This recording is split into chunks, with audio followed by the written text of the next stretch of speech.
Hey everyone, my name is Ashley and today we are going to be making keto chicken nuggets. We're going to go ahead and fry them and also bake them and then go ahead and compare to see which one's the best.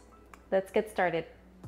If you plan on frying your chicken nuggets, you can go ahead and use a fryer if you have one available, or you can go ahead and use a deep pan.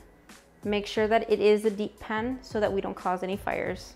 The amount of oil that you use into your fryer just depends on what type of machine you are using, so go ahead and read instructions.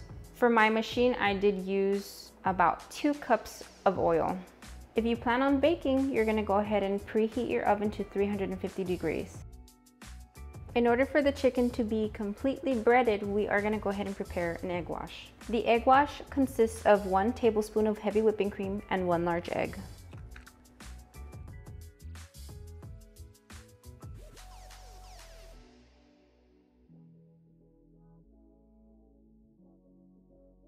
For the breading, we are going to be using 1 cup of almond flour. If you don't have almond flour, you can definitely use coconut flour, or you can also use pork rinds. I am going to be adding seasoning to my almond flour. The type of seasoning that you add depends on what you want to put. The seasonings that I am going to be using is salt and pepper, garlic powder and onion powder, paprika and oregano.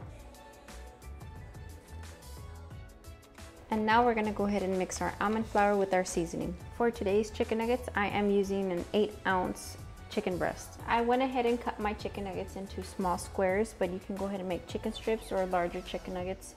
However you like is fine. I'm going to go ahead and add some seasoning to my chicken. I'm gonna be using salt and pepper. I'm gonna go ahead and start preparing my chicken. Go ahead and add my chicken into the egg wash. As soon as I'm done with the egg wash, I'm gonna go ahead and put it into the almond flour.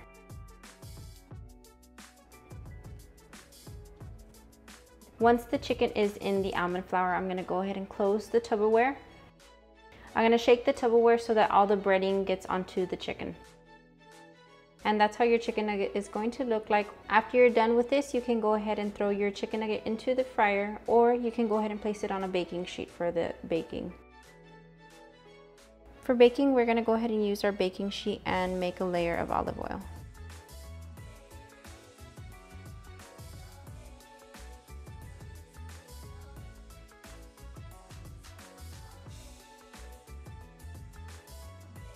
For the other half of the chicken nuggets, I'm gonna go ahead and throw them into the fryer for about 6 to 8 minutes.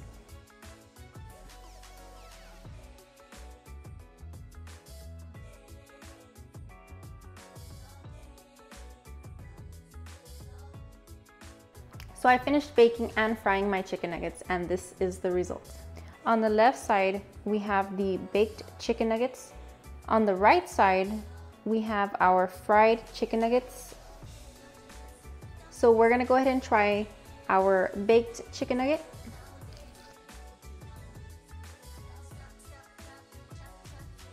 So the baked chicken nugget tastes like the breading. It tastes like the almond flour, so that's kind of a bad thing about this chicken nugget, but it tastes okay.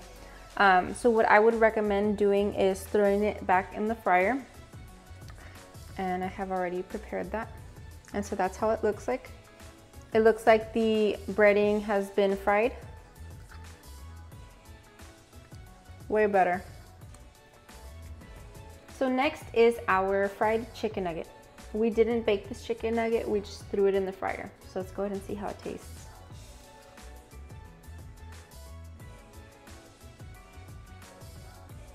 So with the fried chicken nugget, it tastes a little bit dry. I might have left it for a little bit too long. I left it for 8 minutes, but I do like the breading. It's really, really crispy, and that's what I like about a chicken nugget. Overall, I think that I would probably bake my chicken nugget first, only to retain all that juiciness of the chicken, and then I would go ahead and throw it in the fryer for about 3 minutes. If you don't have a fryer, you can definitely use the deep pan. So that's it, guys.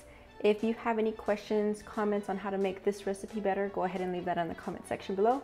Don't forget to like, comment, and subscribe to see more. Bye, guys.